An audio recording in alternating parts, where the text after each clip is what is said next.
കട്ടപ്പന നഗരസഭയിലെ പോളിംഗ് ശതമാനത്തിലും ഇടിവ്. ഇത്തവണ 70.67% പോളിംഗാണ് രേഖപ്പെടുത്തിയത്. 2020-ൽ 74.57% പോളിംഗ്. ഇത്തവണ ആകെയുള്ള 33,972 വോട്ടർമാരിൽ 24,007 പേർ സമ്മതിദാന അവകാശം വിനിയോഗിച്ചു. അതിൽ 12,128 പേർ പുരുഷന്മാരും 11,879 പേർ സ്ത്രീകളുമാണ്. 73.89% പുരുഷന്മാർ സമ്മതിദാനാവകാശം വിനിയോഗിച്ചപ്പോൾ 67.66% സ്ത്രീകൾ മാത്രമാണ് വോട്ട് രേഖപ്പെടുത്തിയത്. പോളിംഗിൽ ശതമാനത്തിൽ കുറവുണ്ടെങ്കിലും വിജയപ്രതീക്ഷയിലാണ് മുന്നണികൾ. നഗരസഭ ആയതിനു ശേഷമുള്ള ഹാട്രിക് വിജയത്തിന് UDF ലക്ഷ്യമിടുമ്പോൾ ഭരണം പിടിച്ചടക്കുമെന്ന ഉറച്ച പ്രതീക്ഷയിലാണ് LDF. മികച്ച മുന്നേറ്റം നടത്താനാകുമെന്നാണ് NDAയുടെ വിശ്വാസം. കഴിഞ്ഞ തവണ 22 സീറ്റ് നേടിയാണ് UDF ഭരണം പിടിച്ചത്. LDF 9, BJP 2, സ്വതന്ത്ര 1 എന്നിങ്ങനെയായിരുന്നു മറ്റുള്ളവർ. 2010-ൽ പഞ്ചായത്തായിരുന്നപ്പോൾ മുതൽ UDF ആണ് ഭരണം കൈയാളുന്നത്. ഇത്തവണ സ്ഥാനാർത്ഥി നിർണയം മുതൽ UDF-ൽ കലാപക്കൊടി ഉയർന്നിരുന്നു.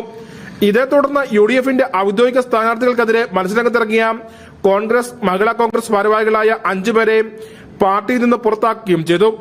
കട്ടപ്പന ടൗൺ വാർഡിൽ UDF-ൽ നിന്ന് 2 പേരാണ് മത്സരരംഗത്തുള്ളത്. കോൺഗ്രസിൽ നിന്ന് സിജു ചക്കമുട്ടിലും കേരള കോൺഗ്രസിൽ നിന്ന് സേവ്യർ ജോസഫാണ് മത്സരിക്കുന്നത്. ഇരുവരെയും മുന്നണി തള്ളിപ്പറഞ്ഞിട്ടില്ല എന്നതും ശ്രദ്ധേയമാണ്. AICC അംഗം അഡ്വക്കേറ്റ് EM അഗസ്തി, UDF ജില്ലാ ചെയർമാൻ ജോയി വെട്ടിക്കുഴി എന്നിവർ അടക്കമുള്ള പ്രമുഖരും മത്സരരംഗത്തുണ്ട്. കട്ടപ്പനയിലെ കഴിഞ്ഞ തെരഞ്ഞെടുപ്പിൽ 22 സീറ്റുകളാണ് UDF-നുണ്ടായിരുന്നത്. ഈ തെരഞ്ഞെടുപ്പിൽ നഗരസഭയിലെ 25-ൽ കുറയാത്ത സീറ്റുകൾ ഐക്യ ജനാധിപത്യ മുന്നണിക്ക് ഉണ്ടാവും. വ്യക്തമായ ഭൂരിപക്ഷത്തോടുകൂടി കട്ടപ്പന നഗരസഭയിൽ ഐക്യ ജനാധിപത്യ മുന്നണിക്ക് ഭരണത്തിലെത്താൻ കഴിയും. CPIM ഇടുക്കി ജില്ലാ കമ്മിറ്റി അംഗം VR സജിയെ ചെയർമാൻ സ്ഥാനാർത്ഥിയായി അണിനിരത്തിയായിരുന്നു LDF-ന്റെ പ്രചരണം. UDF-ന്റെ സ്ഥാനാർത്ഥി പ്രഖ്യാപനം വൈകിയതും തുടർ ഭരണത്തിന്റെ പോരായ്മകൾ ചൂണ്ടിക്കാട്ടിയുള്ള പ്രചരണങ്ങളും അനുകൂലമാകുമെന്നാണ് LDF-ന്റെ വിശ്വാസം. മുൻ കൌൺസിലർമാരും പ്രമുഖ നേതാക്കളും അടക്കമുള്ളവരെ LDF മത്സരരംഗത്ത് ഇറക്കിയിട്ടുണ്ട്.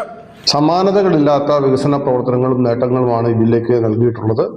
അതിന്റെ തുടർച്ചയായി ജനങ്ങൾ ഇടതുപക്ഷ ജനാധിപത്യ മുന്നണിക്ക് വോട്ട് ചെയ്യും. കട്ടപ്പന നഗരസഭയാണെങ്കിൽ ജനജീവിതത്തെ ബാധിക്കുന്ന വികസന പ്രവർത്തനങ്ങൾ ഏറ്റെടുക്കാതെയാണ് കഴിഞ്ഞ 5 വർഷം മുന്നോട്ട് പോയിട്ടുള്ളത്. അതുകൊണ്ട് തന്നെ കട്ടപ്പന നഗരസഭയിലും നല്ല ഭൂരിപക്ഷത്തോടെ ഇടതുപക്ഷ ജനാധിപത്യ മുന്നണി ജയിച്ചു വരുമെന്നാണ് ഞങ്ങൾ പ്രതീക്ഷിക്കുന്നത്. വോട്ട് ചെയ്ത എല്ലാ ജനങ്ങളെയും ഇടതുപക്ഷ ജനാധിപത്യ മുന്നണിക്ക് വേണ്ടി നന്ദി അറിയിക്കുകയാണ്. BJP-യുടെ സംസ്ഥാന സമിതി അംഗം ശ്രീനഗർ രാജൻ അടക്കമുള്ളവരാണ് NDA-യിൽ മത്സരരംഗത്തുള്ളത്. BJP-യുടെ മുതിർന്ന നേതാവായ ഇദ്ദേഹം ഇടുക്കി പാർലമെന്റ് മണ്ഡലം, പീരുമേട് നിയോജക മണ്ഡലം എന്നിവിടങ്ങളിലടക്കം മത്സരിച്ചിട്ടുള്ള വ്യക്തിയുമാണ്. BJP-യുടെ മുൻ കൌൺസിലർമാരും മത്സരരംഗത്തുണ്ട്. News bureau, Kattappana.